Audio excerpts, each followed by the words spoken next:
Can you believe that it's been 15 years that we have stood up here on this bima to give this Rosh HaShanah morning sermon together? Happy 15th anniversary, Rabbi Summer.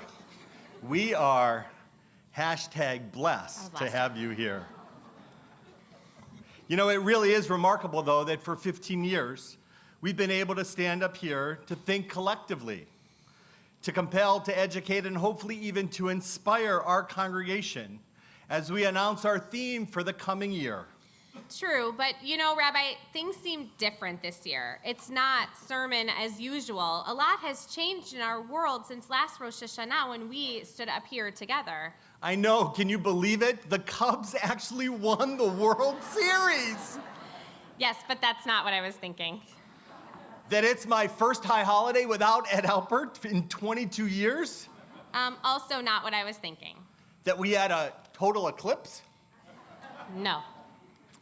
That cute couple in Seattle, one named Irma and one named Harvey, celebrated 75 years of marriage this summer as Irma and Harvey collided? No. Then I give up.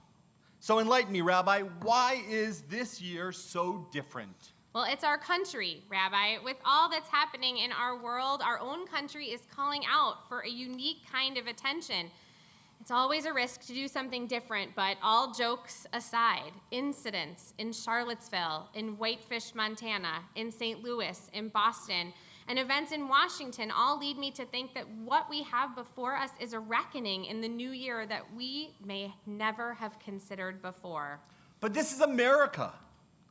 As I've heard so many say, the founders, our Constitution, and centuries of legal precedent have ensured what we call checks and balances, a plethora of safeguards and guarantees. Isn't it fair to assume that we're all going to be okay? We all want to believe this, but these days force me to challenge the very beliefs that keep me comfortable. I am thinking of an article by Yale historian Timothy Snyder. He points out a piece published in a leading newspaper for German Jews in 1933. It read, "We do not subscribe to the view that Mr. Hitler and his friends, now finally in possession of the power they have so long desired, will implement the proposals circulating in Nazi newspapers. They will not suddenly deprive German Jews of their constitutional rights, nor enclose them in ghettos, nor subject them to the jealous and murderous impulses of the mob. They cannot do this," the article said, "because a number of crucial factors hold their powers in check." I'm always haunted by the words at the entrance of Yad Vashem in the very first room that you walk into. A country is not judged by what it does, it says. A country is judged by what it tolerates. Sometimes what we need and want to believe has to be confronted by realities unfolding right before our very eyes. Right, so this is why Professor Timothy Snyder's recent book, On Tyranny, 20 Lessons from the 20th Century, has been on the nightstands of many a worried American. What started as a list gone viral on Facebook on how to survive in this new era, it became a 128-page New York Times bestseller that is making people rethink what we should be saying as a public in these times. This pocket-sized book has some very big lessons, pushing us to judge with clarity exactly what our leaders are doing. Snyder warns, do not make the mistake of assuming that, quote, rulers who came to power through institutions cannot change or destroy those very institutions, end quote. It makes me think of Maya Angelou, who put it best, when people show you who they are, believe them. If we are to believe what we see in the constant, perhaps intentional chaos surrounding today's administration, we have to be willing to accept what some societies in the 20th century were slow to allow for, that damage done now can change generations, that great again can actually be creating an American order that has no place for people with differences. I don't want to imagine the world that New York Times journalist Charles Blow does when he writes, turning back the clock to a time when privileges of whiteness were supreme and unassailable. Misogyny was simply viewed as an extension of masculinity. Women got back alley abortions and worked for partial wages. Coal was king, and global warming was purely academic. And trans people weren't in our bathrooms or in our barracks. As a community of Americans and as American Jews, are our eyes open? And are we alert? Snyder's lessons seem like the non-fictional counterpart to George Orwell's 1984. It's not such a stretch anymore to think of that dystopian society where war is peace, freedom is slavery, ignorance is strength. Today we are bombarded with alternative facts. The standard response to something disliked is fake news. Facts and science are disdained, and truth is defined as whatever the leader proclaims it to be. Journalists are enemies of the people. This is now our America. I know for years we have said it can't happen here, but look around. Tyranny depends on the manipulation of fear, and I sense a genuine fear among so many when a president is on record as saying, what America needs are riots to take the nation back. What are we to think when every day the media show us more episodes of violence and injustice, when neo-Nazis march past a synagogue and shout, Jews will not replace us? Yes, we start to feel afraid. We fear that we won't get medical care, that our marriages will be invalidated, that climate change will advance unfettered, that family is not safe because you're LGBTQIA, or because of your color or your faith, that white supremacists will come to our town, that we might face nuclear war. Fear is a very effective partner for tyranny because frightened people tend to hunker down, and people who hunker down don't resist. Reasonable as it is to be afraid, hunkering down is not the choice that we should be making. We say America is a representative democracy. So what exactly is it that each of us chooses to represent every single time we walk out the front door? I truly hope that we represent ourselves as individuals who actively push back on the isolation which fears and divisions create. I hope our voices are bold and unwavering in our commitment to the inherent worth and dignity of all people. I want to believe we can do more than just benefit from our democracy, but actually care for it, even when it fails to embody the best of its potential. Whatever our political party, political opinion, or background, we who value democracy can actually act on its behalf for our sake and for the sake of the generations who will come after us. Snyder's book on tyranny seeks to undermine our complacency by critically comparing words and actions of the current administration to those of several Central and Eastern European countries as they slipped into totalitarianism during the 20th century. History does not repeat, but it does instruct, he writes, maybe even warns. And to his point, though we are likely no wiser than the Europeans who saw democracy yield to fascism or communism, we may be able to resist the patterns most of us fall into when we seek to self-protect.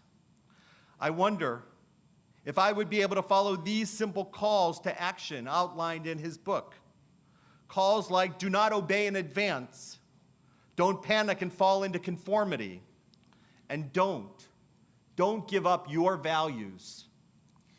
And it's our values that guide us during these difficult times, to use the power that we have to defend institutions, another of Snyder's 20 lessons. How vigilant are we in supporting government and independent agencies that seek to resist and to make a difference? To what extent are we willing to go to protect institutions, courts, or individuals who are saying, no, we don't accept what is happening? These voluntary associations are actually one of the bedrocks of the United States, but they have weakened, or worse, have been eliminated. Snyder urges us to be a voice that contributes to good causes. He says, you must get involved in your community, meet people face to face, make small talk. He writes, don't think Facebook is a substitute for knowing people in person.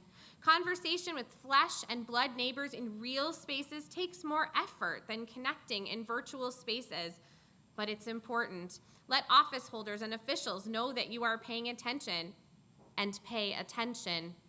Human contact reminds us all of our humanity, our interdependence. It breaks down unnecessary division and social barriers. It keeps us from being isolated and keeps us in touch with our surroundings. How profound that synagogue attendance is up around the country each Shabbat, and we continue to break down those barriers here each week together. Snyder says, take responsibility for the face of the world. Remove hate speech if you see it as graffiti. Speak out. Speak your truth, even if you feel alone in it.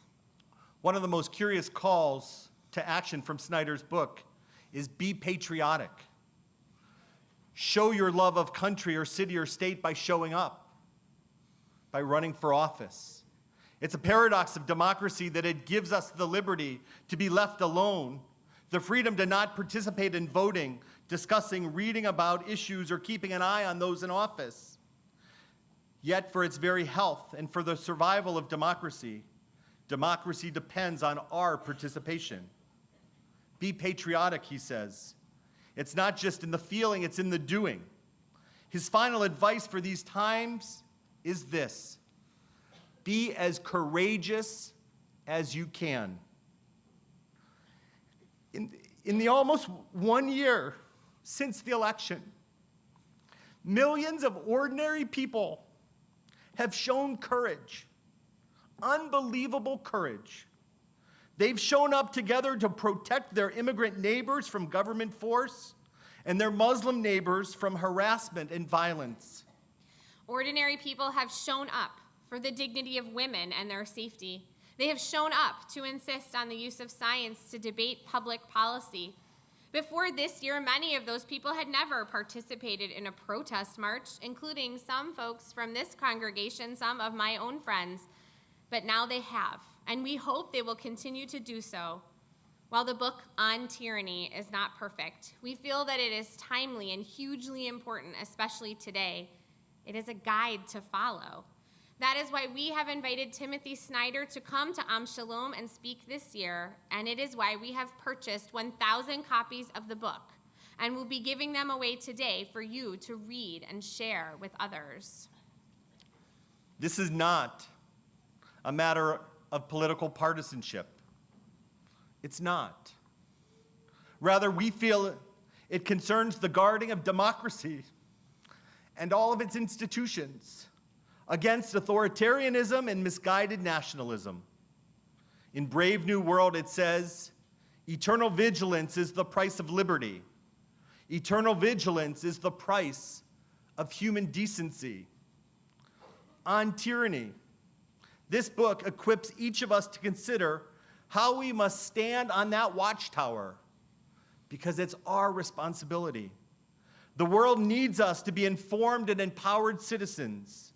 We are the people of the book, and this is a book to empower our citizenship on political activism in this new year. Our tradition, the Jewish tradition, tells us, Al tifros min hatzibor, do not separate yourself from the community. Our responsibility, each one of us, our responsibility is to take on this activism, to not set ourselves aside, but dive into the thick of it and truly be a part of the conversation. Do not separate yourself from the community. Democracy is messy, often tense and contentious, and sometimes quite slow. In this country, it was set up to be this way intentionally by the Constitution. And even under the Constitution, this nation is not perfect. Democracy never will be. If perfection were its measure, democracy never would have made it this far. But here we are, challenged in the new year to take ownership of a self-evident truth at risk, that all people indeed are created equal. And in the wake of incidents in Charlottesville, for the very first time, every Reform rabbi in this country has been asked by our Rabbinic Association to be unified in our clear and unequivocal message about where we stand as Jewish American citizens. The joint statement reads, "The Talmud teaches if you see wrongdoing by a member of your household and you do not protest, you are held accountable. And so it is in relation to the members of your city, and so it is in relation to the world." The statement continues. As Jews, we are held accountable in ever-widening circles of responsibility to rebuke transgressors within our homes, in our country, and in our world. One medieval commentator teaches we must voice hard truths, even to those with great power, for, quote, "the whole people are punished for the sins of the king if they do not protest the king's actions directly to him." Today, we speak words of protest, joining hundreds of our Reform rabbinic colleagues across this country in fulfillment of our sacred obligation. We will not be silent. We will, without hesitation, decry the moral abdication of the president who fuels hatred and division in our beloved country. This is not a political statement. We, like the prophets before us, draw from the deepest wisdom of our tradition to deliver a stern warning against complacency and an impassioned call for action.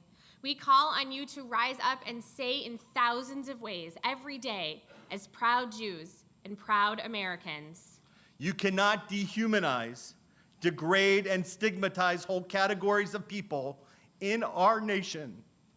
Every Jew, every Muslim, every gay, transgender, disabled, black, brown, white, woman, man, and child is beloved of God and precious of the Holy One's sight.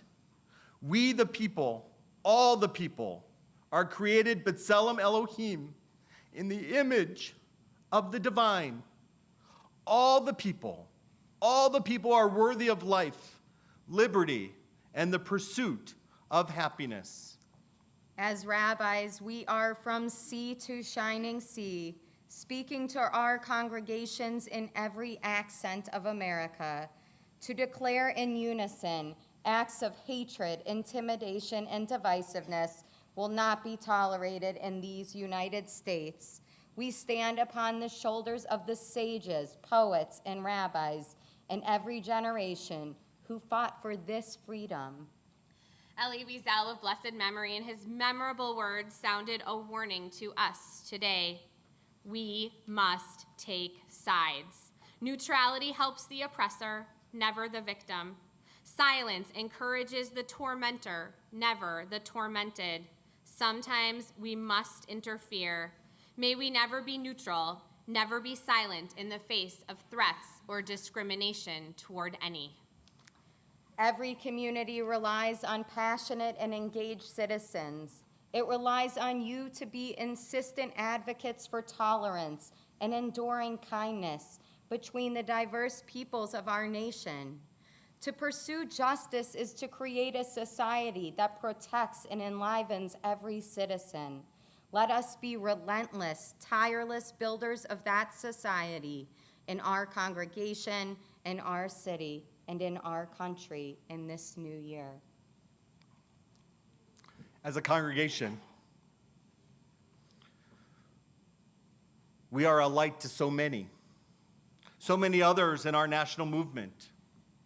Because within hours of the Muslim travel ban that was put into place in January, our congregation was at the airport to welcome our first Syrian family when they arrived from Turkey, and we were there to hug them and to give them flowers and to say that they were welcome. And then in April, we welcomed their sister and the second family.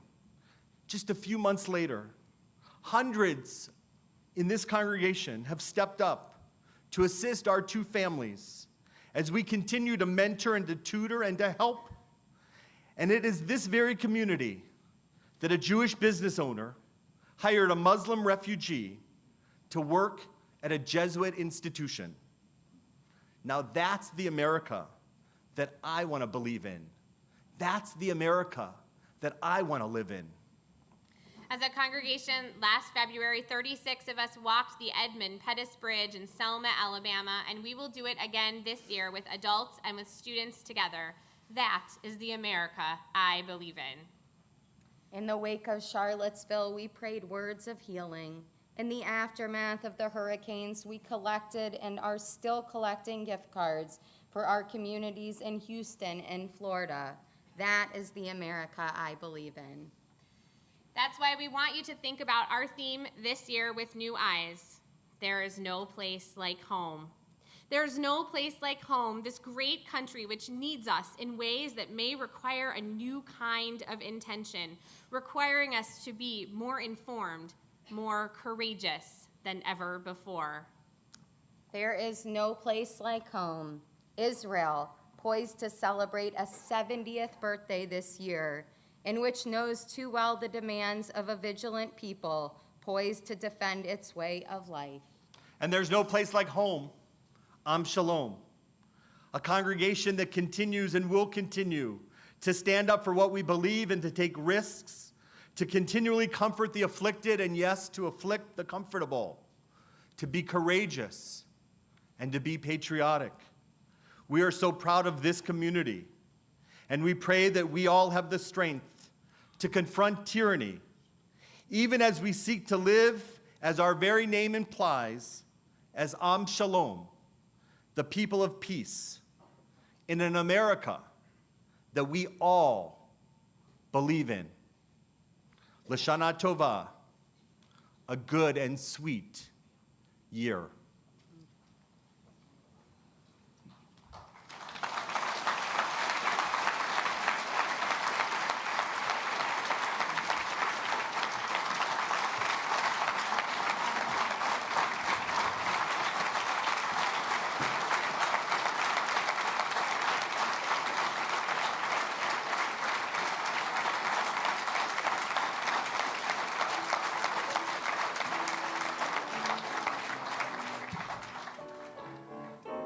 We remain standing.